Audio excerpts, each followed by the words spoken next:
like this or like any of the other pedals we'll be building during the stream.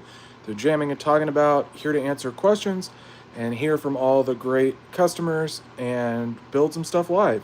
And it should go pretty good. I'm Justice, and this is Fuzzimp for those who are uninitiated. Been making a little bit of content lately. It's been going pretty good. And I hope you guys are having a good President's Day. It's a shipping holiday, which means it's a great time for me to catch up on work without having to hit a shipping deadline. But yeah, Fuzzimp is going good. Oh, oops. Oh, gosh. Hello. I just splashed my energy drink right in my eye. Oops. But we're here. We're working, and it's going to be great. I hope you're all doing very well.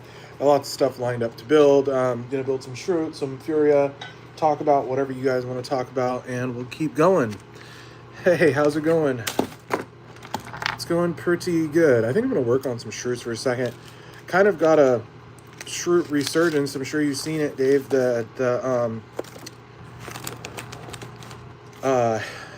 got the Banana Labs videos.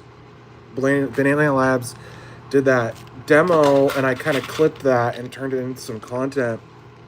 It actually has done really well here on this channel and on Instagram, and a few sold, so that's great news. I mean, it goes back to the very early days. It's always been a really good pedal. Personally, like, you have the Amity. I think that is a better overall dual overdrive, like overdrive pedal in general. But I get the appeal of the Shroot, and it's so good for so many players because it's just really simple, really effective, and it works really good. So I'm glad that people are gravitating towards it. And yeah, it's one of the few that I completely hand build. Some of the boards I get kind of pre-prepped or whatever, and so yeah, we'll go from there. But I figure, why not do a live stream here on the YouTube? They've been going good, and it's been nice.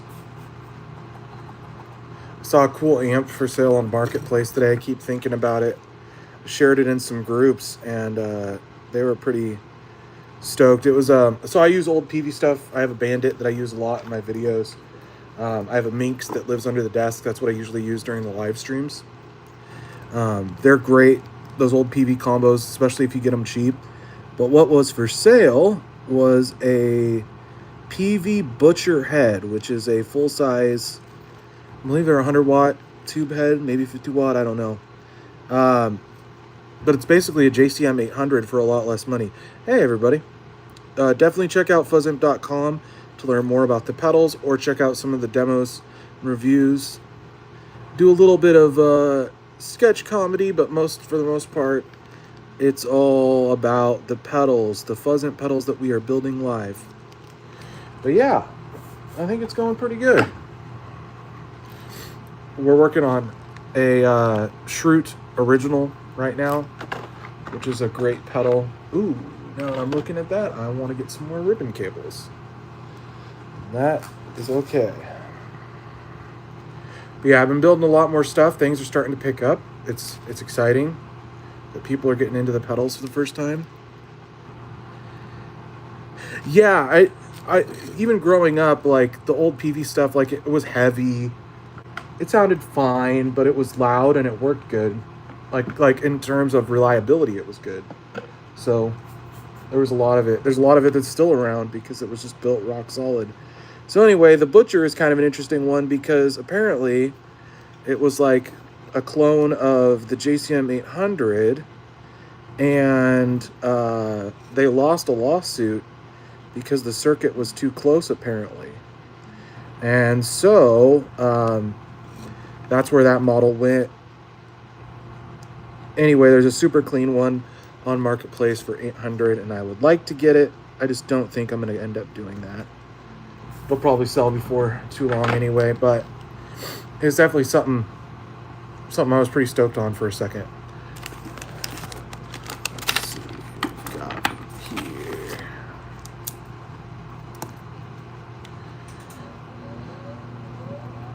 But yeah, that's kind of what I've been up to in my world. I'm planning a dealer order with Papa's Music. I don't know if I said that already. That's my dealer out in New York. They're great. They have a good selection of imps, but gonna restock them shortly, and that'll be good. I actually this weekend I got hit up by a new dealer, and another customer was Nate was recommending another dealer. But what I found is that, you know, Fuzzimp is great. What made me want to do this? That's a good question too. Let's pivot and answer that, because that's the better question than the track I was on.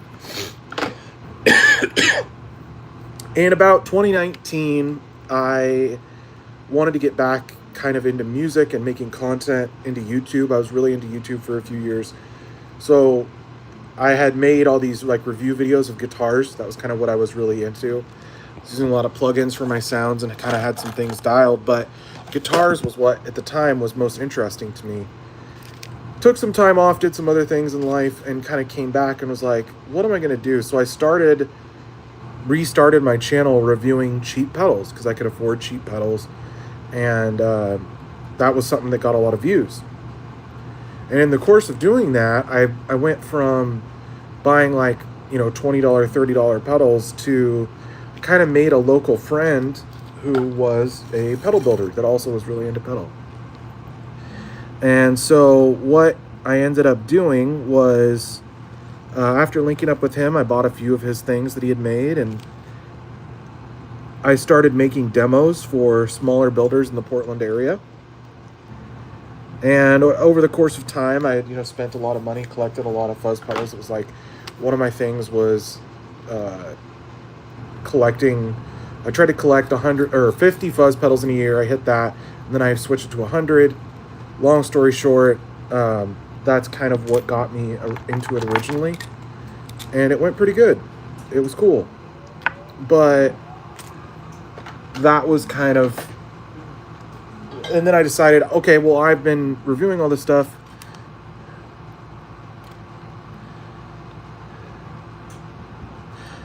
Yeah, I like doing this one. I like building pedals. I think it's great. I mean, I'm still able to express myself artistically, but I can also do cool things with this, and it's more of an income stream. So that's why I kind of gravitated towards this. Yeah, it has been cool. I've been enjoying it. It was the first time I was doing something like kind of music related where it actually made a few bucks, and it's not a get quick rich scheme at all. In fact, pedals is a lot of work, and it's not bad, but it takes some doing to convince people to buy your stuff. So anyway, I really enjoyed it right away. I built a kit, got hooked, sold off all my stuff, and got really into it. And so yeah, that's kind of the short version of it. I'm overdue for another. I'll upload a new video on the channel talking about this, especially because it's kind of the 5-year anniversary of me starting the company. And so I feel like that would be a really good time to kind of revisit some of these questions, because that's one of the most common questions I get is, how did I get started? What did I do in the early days? And really what kind of started it was the pedal that I'm holding, this Shroot pedal. I had been looking at, and this is mostly in the small builder scene. It's like in all these forum groups on Facebook and Reddit and stuff. And what I kind of noticed is that, pop culture art on pedals did really well. And I had seen like a Dark Souls thing. I did like a couple Dark Souls themed pedals. Like the Bongfire is one of those that still survived, but there was a couple other ones. There's one called a Pyromancer, and there was one called a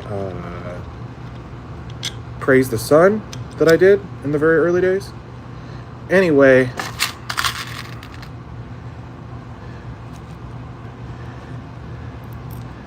but we've got all kinds of these different pedals being made.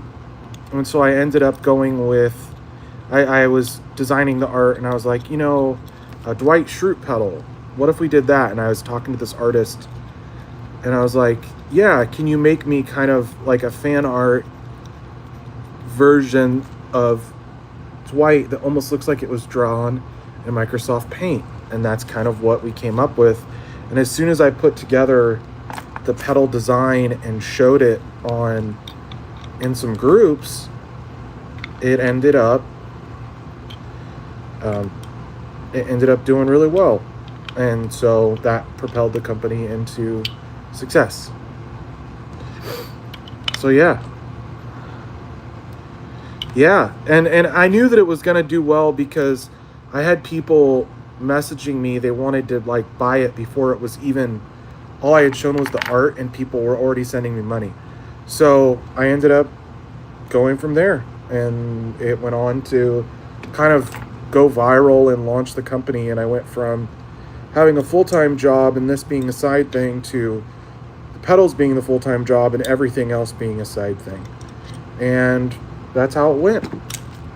So yeah, that's kind of the story overall of the early days of Fuzzamp. It just so happens that I happen to be building one of the pedals that kind of went viral early on.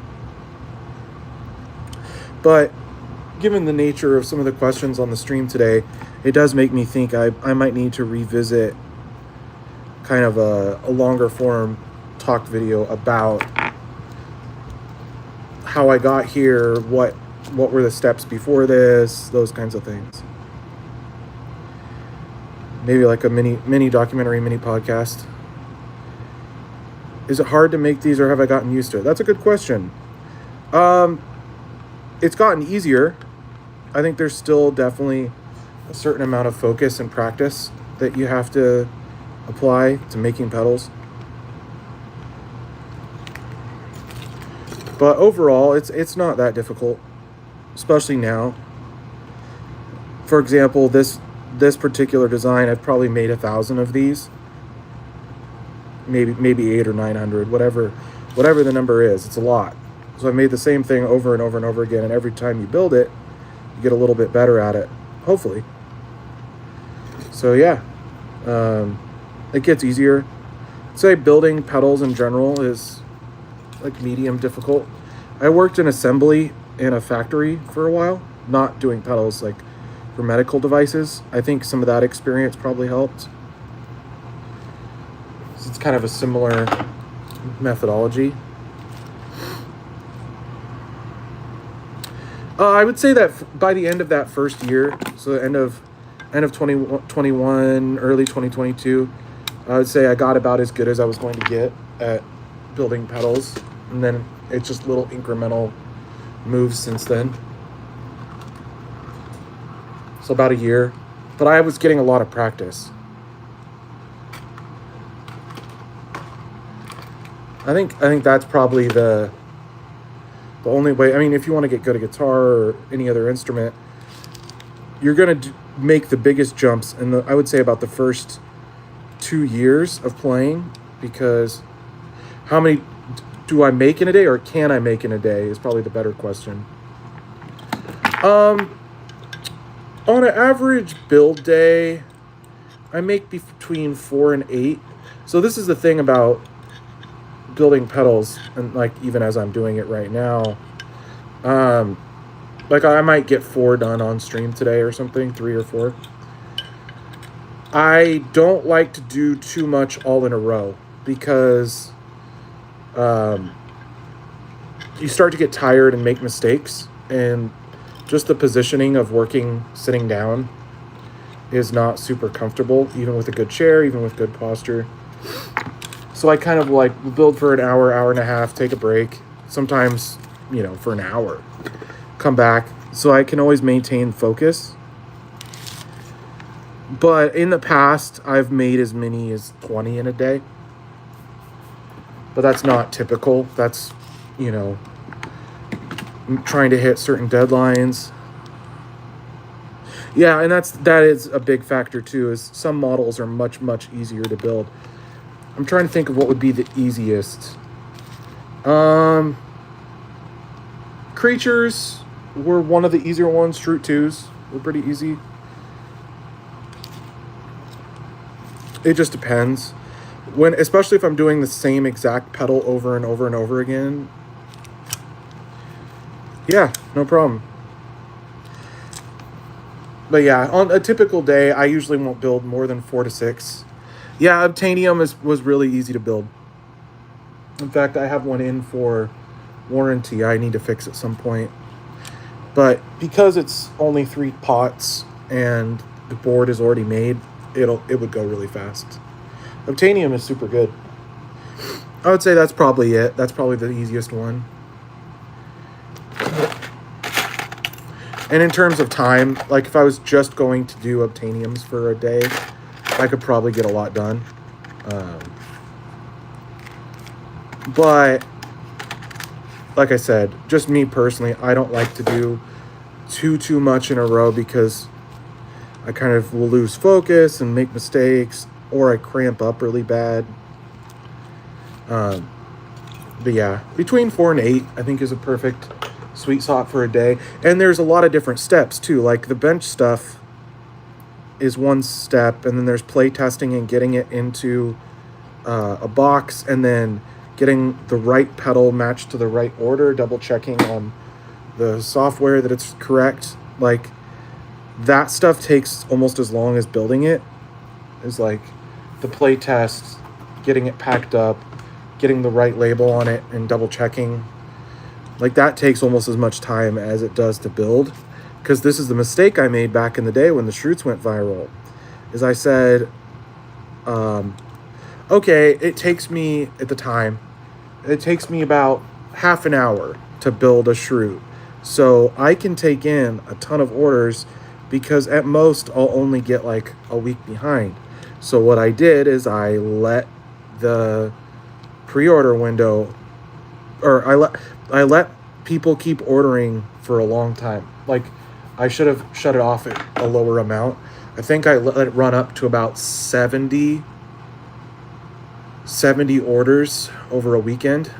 When the weekend it was going viral. You know, I'm running ads and it's popping off and getting a ton of sales. And in hindsight, what I would have done, because I wasn't that experienced at building pedals yet, is I would have shut it off or like extended the pre-order time at about, I don't know, 20 or 30 orders. Because what ended up happening is I ended up getting really behind, and it was really difficult to get all those orders out and done because I just didn't have the experience, and I had taken on too much work. And that actually happens to a lot of small builders. When you think about 50 pedals, building 50 pedals, you say, oh, it'll take me about a week. It's like, yeah, maybe if you're lucky and that's the only thing you do. But at the time, I wasn't getting them done that fast to where they were actually shipping out that fast. So anyway, that was the big lesson. It takes about an hour, start to finish, from drilling to building to play testing to packing to getting it in a box with the right label. And that was one of the mistakes that I made early on. So if you're doing 1 an hour, you can do 8 in a day, like an average type work day. Exactly. Because in your mind, you think, okay, I can do 10, or it's like, okay, how long does it take me to do 1? And you kind of rush through it, and you think like, okay, that took me 30 minutes. So if I'm going to do 10, it'll only take me 5 hours. But it doesn't usually end up working like that because you can't work all those hours straight in a row. Anyway, it's an important one. It gets a lot of builders in trouble because they think it's not going to take that long. But to get 50 units ready to ship, like totally done, you never have to touch them again or worry about them again, it actually takes some doing. And you need the space. So at the old apartment, I had not counted on how messy it would get as I started. Because really what I ended up deciding that I needed to do was having the space to hold the parts and cases and things for about 200 units, which is about a month's worth. So it's like, if I need to bulk order the materials so I don't run out, or I'm not stuck waiting for, different orders to come in, I'm going to need a lot more shop space. But I turn things around pretty quick, and I have some good racks for organization. But I would say I wouldn't try and get more than with the current shop, with the current setup. I think I had a pretty busy holiday season this last year, the year before. Like 40 in a week is about what I would take on. I wouldn't want to do too much more than that. Like I said, it's really a balancing act. And these days I try not to just rip through orders. You know, I try to take my time on every pedal and make sure it's perfect, because guess what? There's a lot less chance that something will go wrong if you took your time. So yeah. But it's a lot. You can learn a lot about yourself. You can learn a lot about business. You can learn a lot about all kinds of things. I need to learn about where I just had that, where that knob just fell to, but I'll figure it out. But yeah. It's cool. It's taught me a lot. I can't believe it's been 5 years. I mean, there's been days where I'm just, you know, making videos, pushing hard, trying to get sales, and it's not happening. And that's when it gets real. And then it's like, do I really want to do this? Is this a blessing or a curse? And those kind of thoughts go through your head. Yeah, I'm gonna have to go on a scavenger hunt. Yeah, I've heard about this. The price of hard drives and RAMs skyrocketed. I follow stocks a little bit, and one of my stocks that's on my watch list is Micron Technologies. And last year, around this time, I was getting contracts because the price was around, I don't know, 140, 150 a share. The other day, it was like $460 a share for Micron because of demand on people for those storage, RAM and hard drives, which is crazy. Hey, we built a shrew. We did it, guys. We gotta play test it now. I'll show you what is the normal play test, depending on the pedal, because I just kind of have a guitar, and I'll turn the volume up. And I'll just kind of.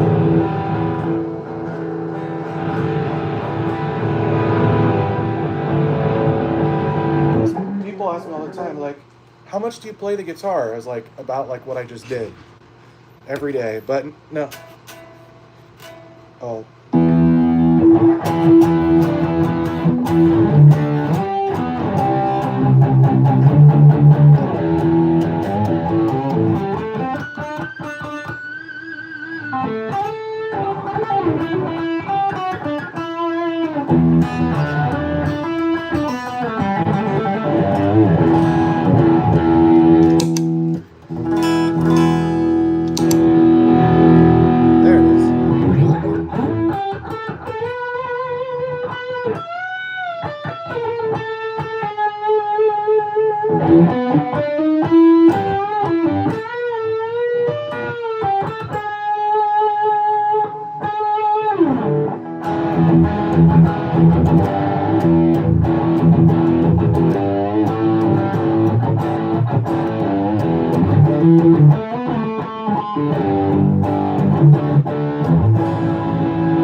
Yeah, we're playing just a normal standard Telecaster type.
Yeah, it sounds really good.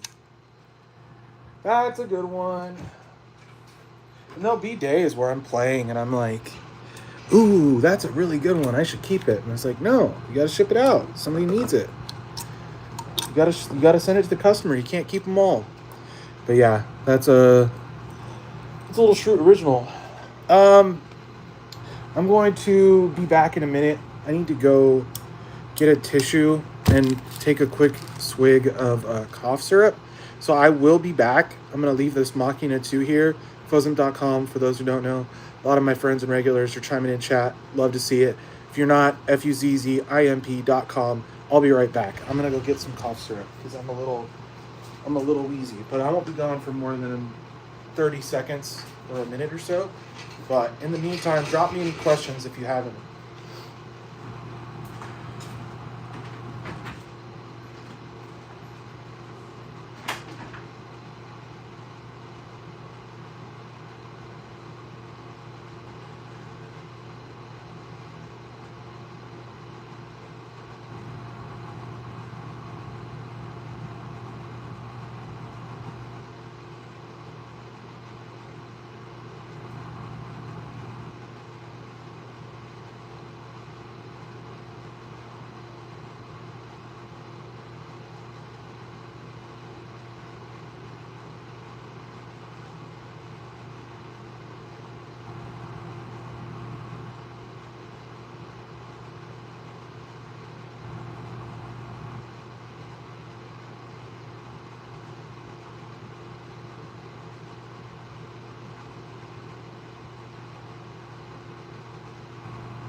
Sorry, guys. I wasn't going to leave you or abandon you, I swear. We are back. I didn't mean to leave you so long. Ooh, bonfire rules. Okay. Sorry, I'll catch up with you guys. I use Shroot 2. Can't wait to fit in bonfire. Awesome. Yeah, I'm shipping some bonfires today. Oh! Fuzzamp rules, sing me a song. It's Banana Labs. Hopefully you haven't been waiting too long. But I'm here. In fact, let's play Machina 2 for a second. Since we're here, I like building, and I like building live, but I don't know if it's as interesting for you, for me to just build the same thing over and over and over and over again. So we'll play, let's find a new setting on Machina 2. How about that? That sounds like a fun challenge. I still do, as long as I've had these. There's like particular combinations of things that I think sound really cool. Whether it's low gain or high gain or whatever. Sorry for anybody who was on the stream and... Oh, here, one sec.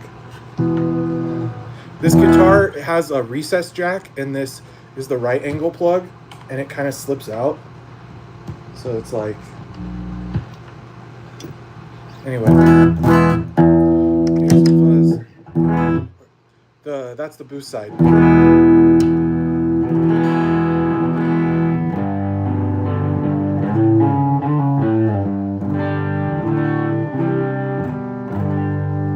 So that's the right side. Volume and gain are both about 8. And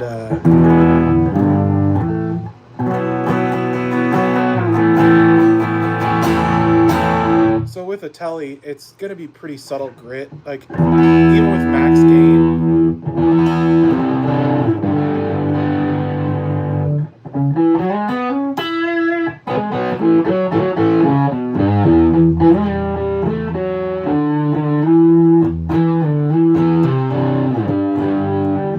but you guys are used to that, so you can go like kind of pretty clean and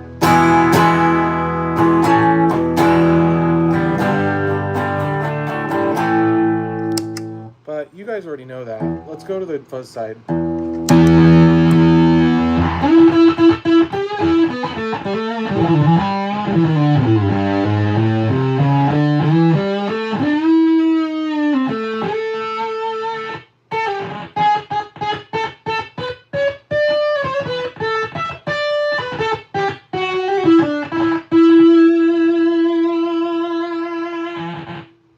Yeah, I like all the fun glitchy artifacts, especially if a pickup isn't super high output. Like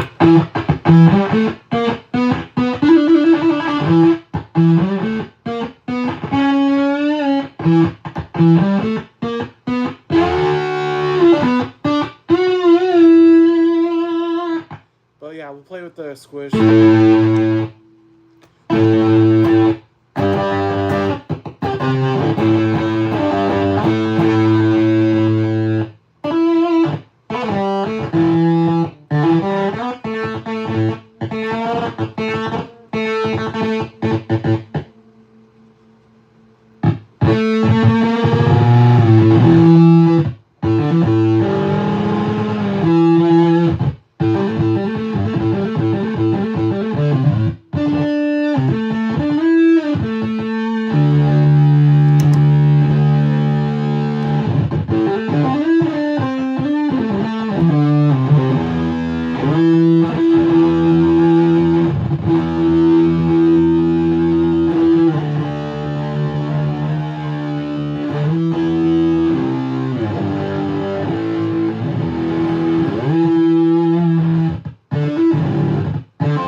you couldn't tell what was going on there, I'm basically going between tuning the oscillation with the gain knob and the gate off on the fuzz side to a note, trying to match it, and then bouncing off of it as like a pedal tone to the self-oscillating note. I did some of this in some of the demos. What was unfortunate with the Creature pedal and also with Machina 2, so like my guitar is on, right? If I turn this pedal on right now with these settings, it's going to go straight to making a lot of noise. And people are like, oh, what do I do? What do I do? And you're like,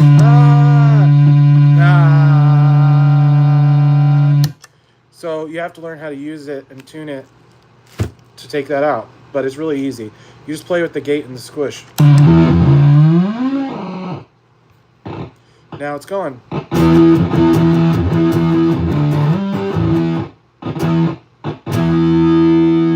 There it is.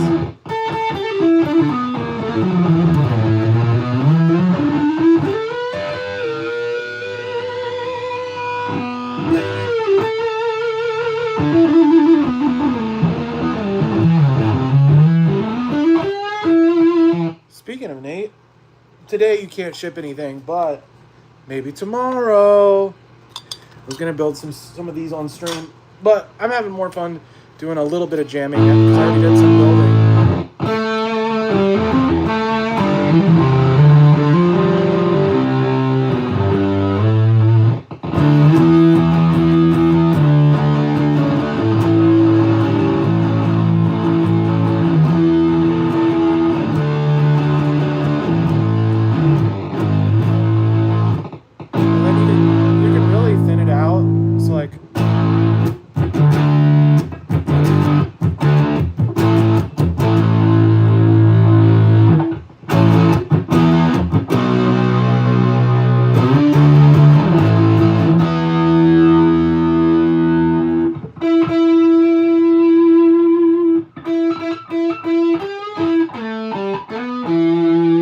So what really changes the texture, so let's say, so like I dialed in that tone, right?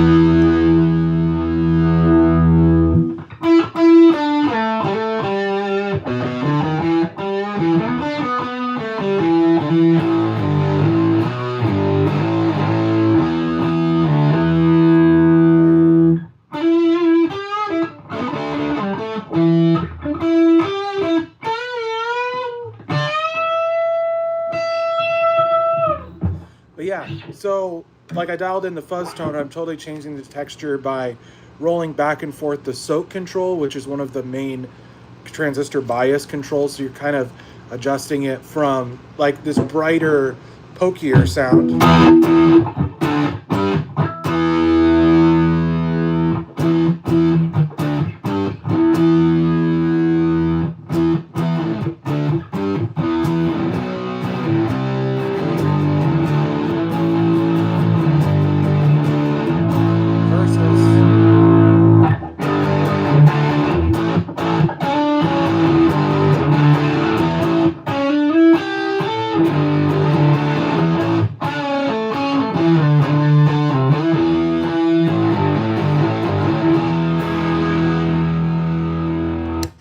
So yeah, that's kind of a new thing.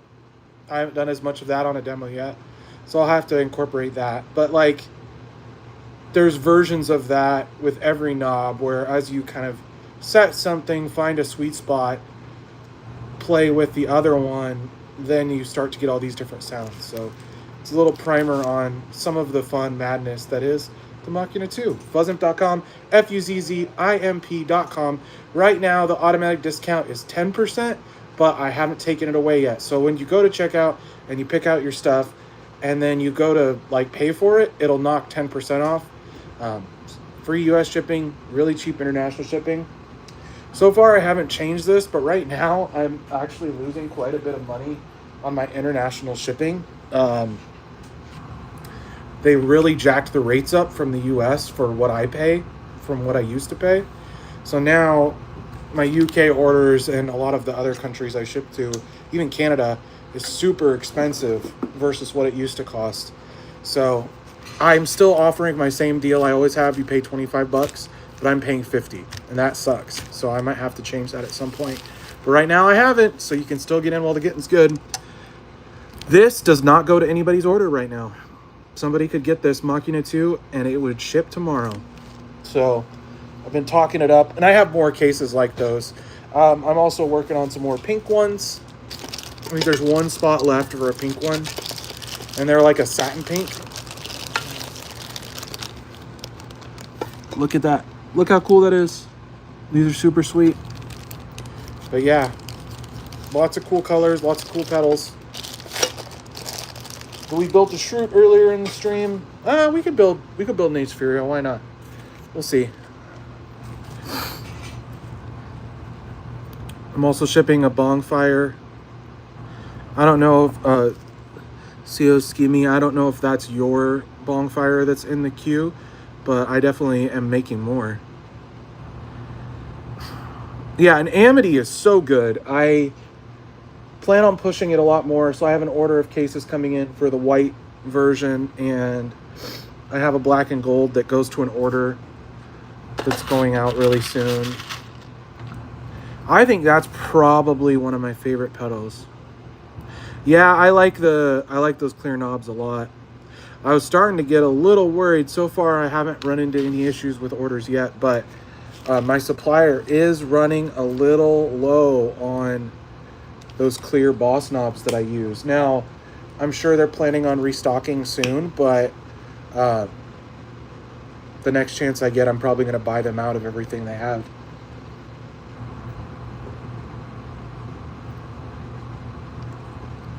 Because I don't want to run out. You got to hit the road.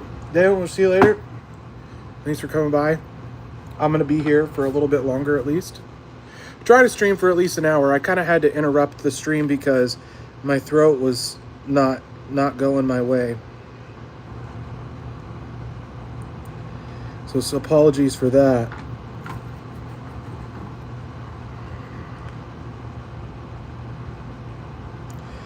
We're going to be putting together a Furia. So the Furia is one of the boards where I opted to add a lot of parts myself.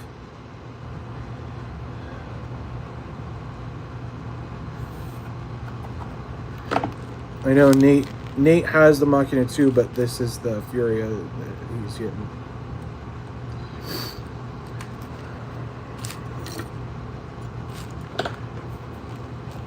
But yeah, I opted to build these as kind of a hybrid.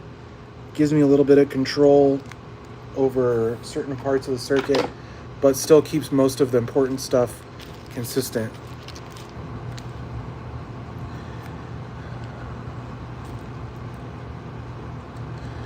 Awesome for Nate starting to make videos again.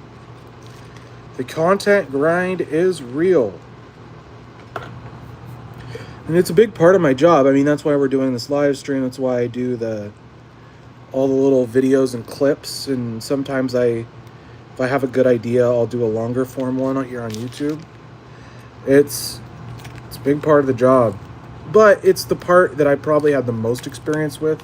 Like, I had to learn everything there is to know about building the pedals and how they work. But making videos was something I already had a lot of practice at. So that made it easier for me.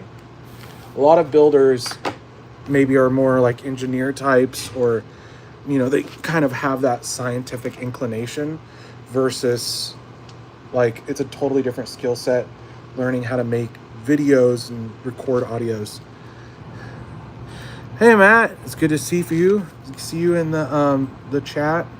Yeah, it sounded like that's what Banana Labs was doing too. I know everybody's got work and maybe going here and there, running errands. For some people, this is a day off. This is almost a day off for me.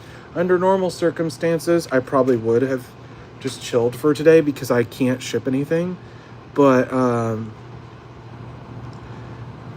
I have a decent amount of people that have been ordering, and I don't want to get behind, so I'm working on orders. So I'll have a bunch of stuff to drop off tomorrow. So far, that's been going pretty good.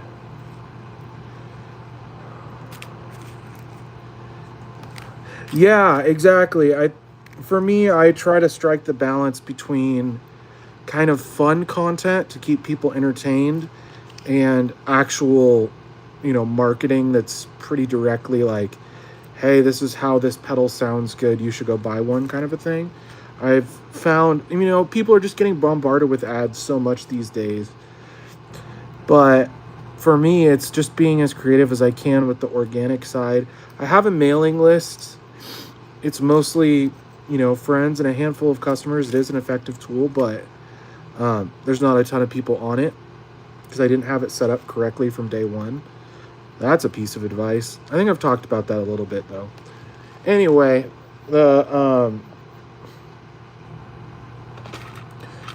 that's if you're seeing what I'm doing and I'm posting videos, like I even did a cooking video the other day just because it was something I wanted to do and I didn't really have anywhere else to post it, so I put it up here. If I have an idea, I'll make it into something. And that's just kind of how I am. Other brands do it different. I have some people I follow that are very serious about their business, and I take the business side very serious, but I think in terms of like the social media side, being entertaining, engaging, and having fun with things, I think is important. And so that's why I do things the way I do them. But yeah, that's a me thing. That's not everybody.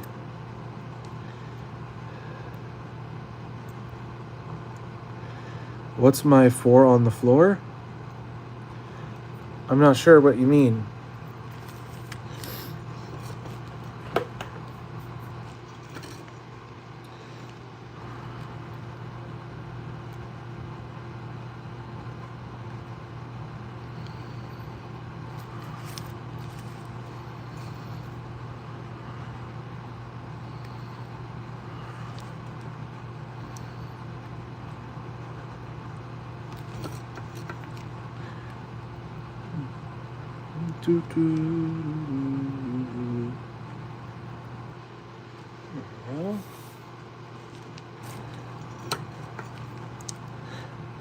But yeah, it's been a fun journey, learning all this, getting to share it with people. I used to tell everybody the reason I live stream at all is because I used to average 1 sale every hour of live streaming, and it's worth doing. Now, it doesn't always guarantee it. Oh, 4 pedals. Okay, sorry. Yes. I'm tracking. Lorenzo. Sorry, I didn't understand the question. Now I do. Okay, so 4 pedals besides mine that I would use. I don't even need that many. I would use my Line 6 DL4. It's sitting over there. And ever come down to Eugene? Very rarely. Every once in a while, I'll help my dad with cabinet installs, and I was working in Springfield and Eugene not super long ago, but I don't know if we have anything lined up there currently. Let's see what this one is.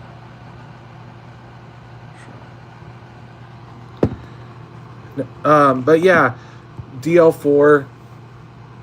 I don't even like using a tuner pedal. I like these. And then my stuff.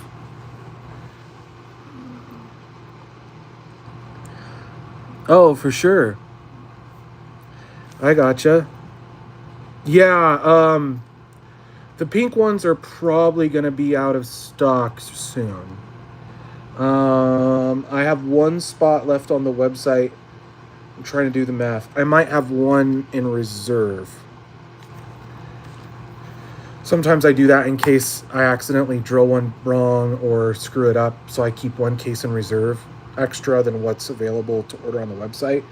But as far as I know, I have 4 cases and 2 open orders on those. So they're going to go quick. I can only usually get about 5 at a time of those pink ones, just the way where I get them from. They don't sell that many at a time. They unlock about 8 or 9, and I'm not the only person who orders them. So the one downside. And in fact, all Machina 2s are like this. So that's a heads up for anybody that is interested in Machina 2s. The reason they take so long isn't just because it's a long assembly process. The case is all of them I have to order from somewhere that's not my case guy. He doesn't keep them in inventory. And so I buy them, I have them shipped to the printer, and then he prints them and ships them to me, and he has his own lead times and things. So Machina 2 is always extra long waits. Most of it is not me, some of it is. But that's why I believe it says it on the website. A lot of it has to do with the cases. But like these teal ones, I sold pretty much all of them right away on the last run, and I didn't have more for like 3 months because they didn't replenish their inventory and I couldn't get more. And so that was like, well, and that's why I think I ended up doing the pink ones and I did the red and black ones. And right now the red and black ones are the ones that I can't get more of. So I'm waiting for more of those to come available, and then I'll order more of those, etc., etc. You get the idea. But yeah, I'm only ever building a handful of Machinas at a time in the different colors. So if you get one in one of those special colors, it's a special limited edition. Not that every Fuzzant pedal is essentially a special edition low count unit, but those in particular, especially if you're after a particular color, I can't always guarantee that it will be available, but I do my best. But that is an important thing. I probably should be more clear about that with people. But yeah. Like I haven't had the hammered coppered version available for a long time. Similar thing. I'd have to order a bunch and get them shipped and get them printed. And so far I haven't done that. But yeah. But I think some of that is kind of fun in some ways for the customer. It's like when you're getting a pedal that's like extra special, that's part of the reason why it's expensive, besides the parts that I use in it are expensive and hard to get. But that's one of the reasons.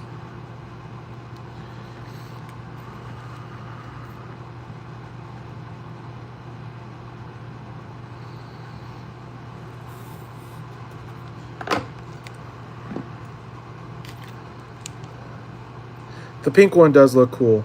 I agree. I've been liking those a lot.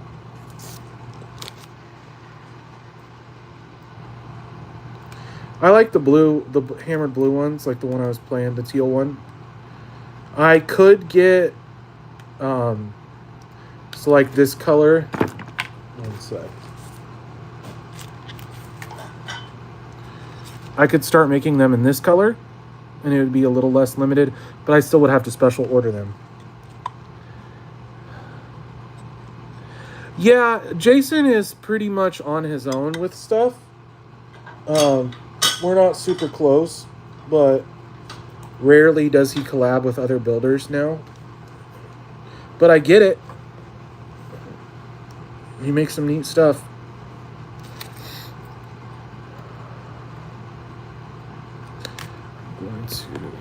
I'm still working on this Furia, just kind of taking my time. There's kind of a weird order of operations to this process.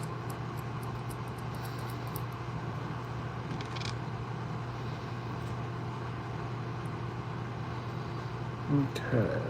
There we go.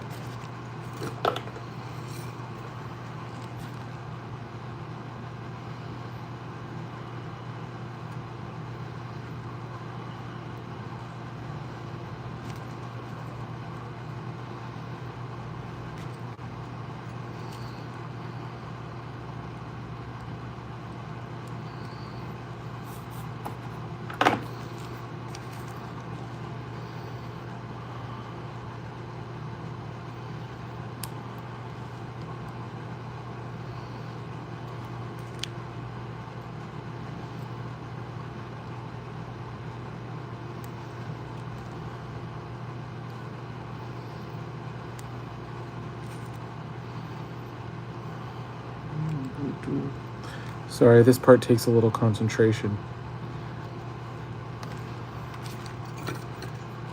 But man, I keep thinking about, I was talking about this earlier in the, yeah. Yeah, there was a couple caps I can change for Nate. He was asking about his Nakita, but I did it to make it more brace friendly.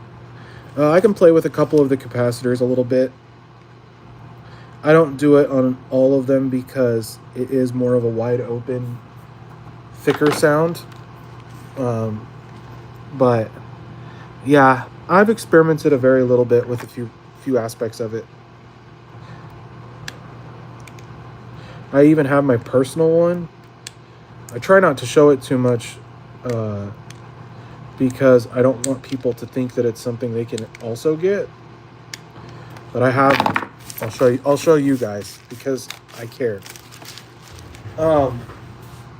So I built myself one that's special because it has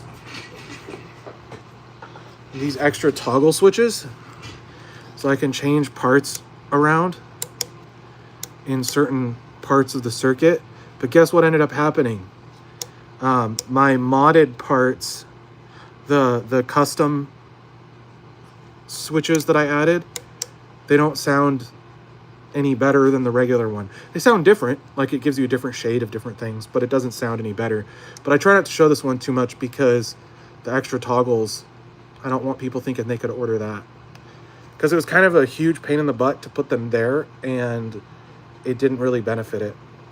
But that is something I do. So even as I'm, I've been making this pedal for a long time, I still keep experimenting just to make sure I got it right. It's like, well, just on the off chance I could be missing out on something. I want to make sure. But that turns out I already got it right the first time. With that set of particular mods, it's different than what I did on yours. But I was like each side of the toggle changes 2 parts. That's what I was doing with that.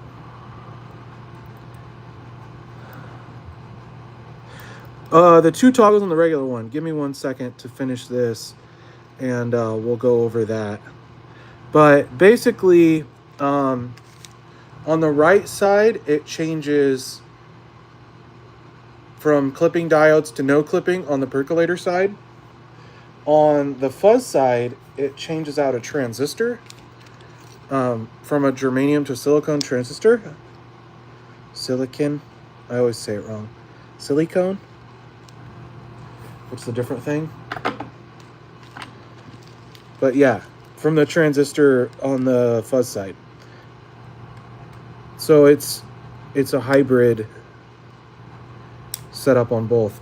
But what changes on the fuzz side, it's maybe not like, say you have a setting dialed in for one side or the other.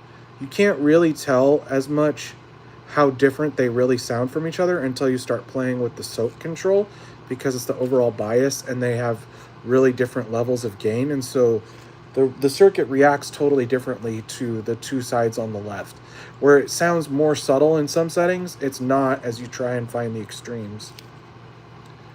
Same with Furia. Like, the toggles will seem relatively subtle until you're running more extreme settings, which is how a lot of people would use an HM2 distortion type sound. And so then the gate becomes really apparent, and the frequency shift on the high control becomes really apparent. I try to do my best, and this is something I'm big on, because I've gotten other pedals from other builders where there's a toggle that basically doesn't do anything, or it's so subtle I can't tell. I try to make it so it's like dramatic changes every time you're hitting a toggle switch on a pedal, but there are situations where it might be more subtle. Like if you have everything at noon on a Furia, it's going to be a relatively subtle pedal overall, let alone you're not going to notice as big of a difference between what those toggles are doing. But it does make a difference. An effort was made. An effort was definitely made.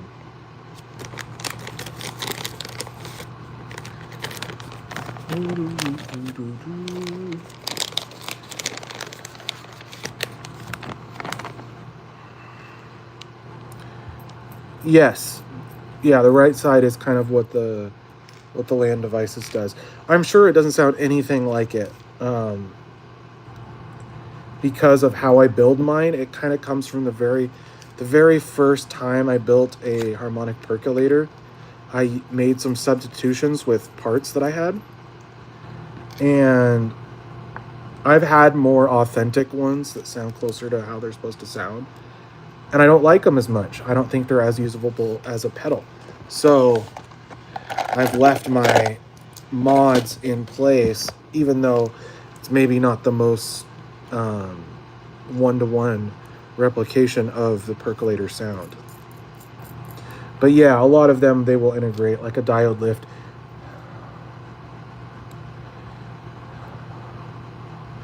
Yeah, on mine it just becomes a clean boost, without too much clipping. Yeah, thanks.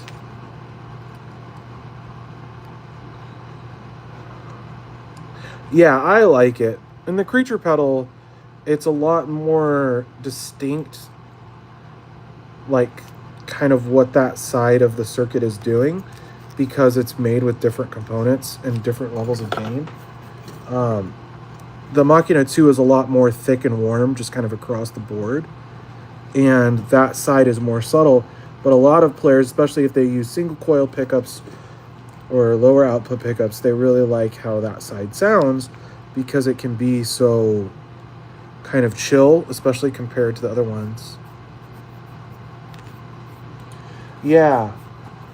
I don't know too much about the guy. I've talked to him a little bit in groups before. He's kind of secretive and private. I don't even know his first name.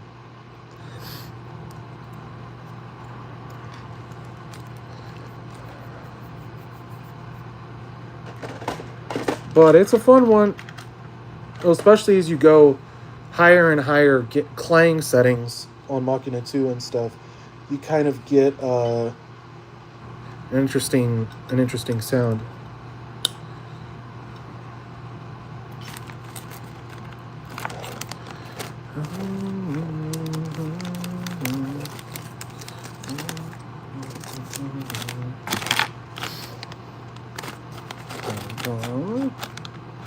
Green.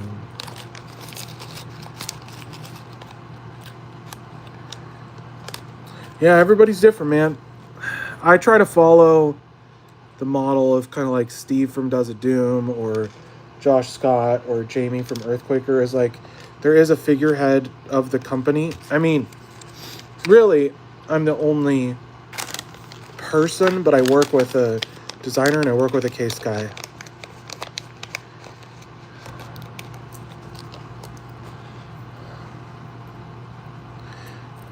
And that's a pretty conscious choice. I try to sometimes it's tough because I want to show there's like this thing in marketing, like you want to show somebody's face and like they're having a good time in the videos and the marketing and all that stuff.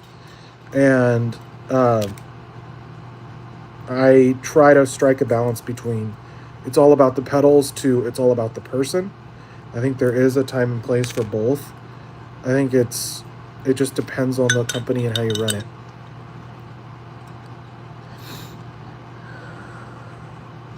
it. Exactly. Yeah, that has been kind of a key part of FuzzImp from the beginning, is making it more of a personal connection between the customers and me. And thankfully, I'm at a place right now where that's still feasible, right? Like I still can do the live streams. I still can talk to people. Versus, there could be a time where I'm so busy and I have to supervise other people assembling, and it's like a big thing and a big deal where I can't just hang out and talk to people all day. And thankfully, I'm not there yet, but someday I might be, and that'll be really weird when it happens. But for now, I try to be as hands-on and available as I can be.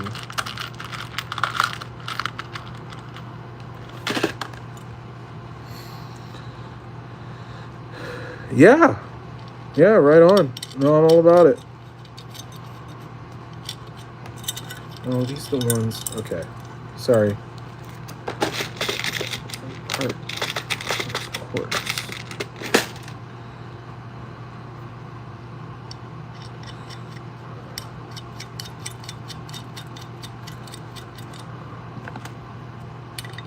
Yeah, there's a lot of cool buildings in Oregon. I've talked to Mr. Black quite a bit, Jack DeVille. He's kind of a character. He's kind of intense about everything, but nice enough.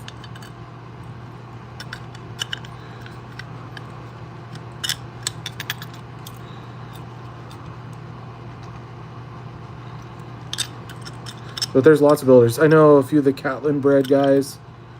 I'm trying to think who else I know that's another Oregon builder. Oh, Petty John. I used to talk to him quite a bit.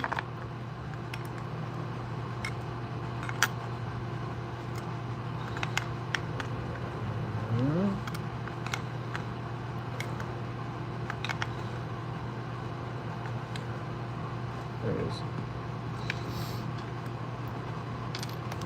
We're coming along. Oh, show message.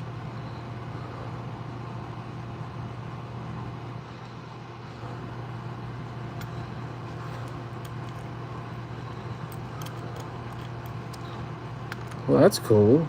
Funk Beta. Who makes that? That sounds like a cool name.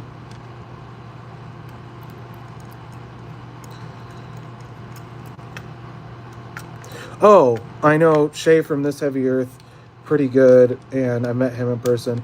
I know Nick from This Dirty Haggard. From Dirty Haggard. Spaceman, yeah. I've had a few Spacemans. They're pretty good.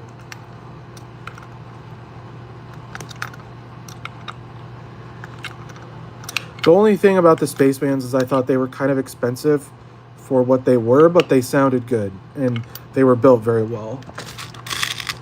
But that's kind of the trade-off, isn't it? Like, this is the thing, is there's some pedals. Yeah, Shay I know really well because we've hung out in person a few times. And I like him. And then, yeah, like Nick from Dirty Haggard, I've known him for quite a while. This is the thing about, or like with the Land Devices, or with the Spaceman or anything like that, is like, it sounds like what it costs, right? Like, it's nice when you can find something that is punching above its price point, but when you're into some of those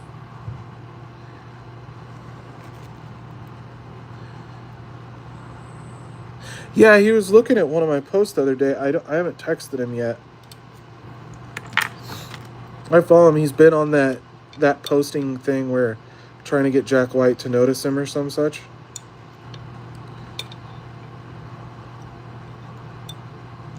Oh, what I was trying to say is, like, yeah, there's a certain price point in pedals where, of course, it sounds good. It costs, $300 plus, and so it's not that surprising that it sounds good. I think the secret is, can I sell something $200 or less that sounds like $300, $400, $500 worth of pedal, and everyone loves it. But that's what I was getting at. I think everybody has their own way of going about things, and that's always been one of my goals from the beginning. And maybe there comes a day where, the demand is so high for certain things that I charge way more, and that's just what people pay. But today is not that day. I do think, 200-ish is kind of the new standard. But for those of you who have been around for a while, you know that the only pedal that I sell that sells for over $200 is Machina 2, and even then, I'm almost always running a coupon that gets you under that price. Which, $170 is not nothing, right? or $150. It doesn't matter. Whatever the price point is. It's money that people are spending on something that is really cool, but is not, you know, it's not going to feed the kids. So it's kind of a luxury item. Anyway, I don't know what I was getting at, but I'm pretty, like, that's something I think a lot about is the price point. But then I'll go shop for, I'll go look at, because I always buy used stuff when it comes to name brand things, unless it's way on clearance, because I'm a bargain guy. That's kind of how I think. But I couldn't believe, like, what a brand new Boss Delay goes for. Or, even the Earthquaker stuff that's not the $100 ones. It's like their average cost, and all the JHS stuff that's not the budget line, it's like it all starts around $200, which is quite a bit of money. And so I feel a lot better about my prices because I haven't raised prices. And in fact, sometimes I've lowered prices from where they were originally. It's almost like they got in trouble for this, but it was like Uber has that, what do they call it? Like the flexible pricing depending on how much traffic there is. I forget what they called that. Anyway, that's basically how the Fuzzint pricing model works. When I'm not as busy, the prices tend to come down and I run more deals and I do more things. And then as I start to get, it gets easier to get sales and it gets more busy, then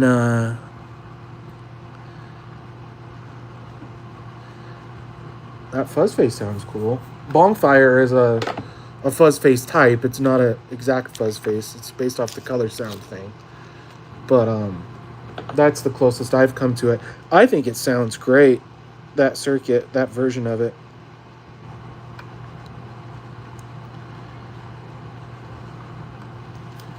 The thing, so like, I've thought about making tone benders. I really haven't found a tone bender sound that I really like.